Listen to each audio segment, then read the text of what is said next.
નવસારી કૃષિ યુનિવર્સિટીના વિવિધ સંશોધનો ખેડૂતો સુધી પહોંચે તેમજ જિલ્લાના દરેક ખેડૂતો આ સંશોધન વિશે અવગત થાય તે હેતુથી કૃષિ વિજ્ઞાન કેન્દ્ર કાર્યરત છે।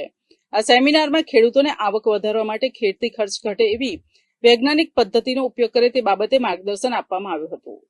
આજ રોજ કૃષિ વિજ્ઞાન કેન્દ્ર વ્યારા તાપી ખાતે 23rd scientific advisory committee meeting organise થઈ હતી અને આ મીટિંગમાં આ કેવી કે લાસ્ટ યરમાં જે કાંઈ એમના અચીવમેન્ટ્સ હતા, વર્ક હતું, એક્ટિવિટીઝ હતી એ પ્રેઝન્ટ થઈ અને એમ જ આગામી વર્ષમાં એ લોકો કઈ કઈ એક્ટિવિટીઝ કરવાના છે એ બધી ડિસ્કસ થઈ। અને એમાં ખાસ તો ગંગામાં કિચન ન્યુટ્રિશનલ કિચન ગાર્ડન હતું, નેચરલ ફાર્મિંગના મોડલ્સ હતા, પ્લગ ટ્રે નર્સરી વિશે અને QR કોડ્સ વિશે। QR કોડ્સનો બહુ સારો ઉપયોગ અહીંયા થઈ રહ્યો છે અને QR કોડ યુઝ કરી જે કંઈક ડેમોન્સ્ટ્રેશન છે કે ટેકનોલોજી છે, ક્રોપ છે, એના વિશેની પૂરેપૂરી માહિતી પાર્ટિસિપન્ટને મળી શકે છે।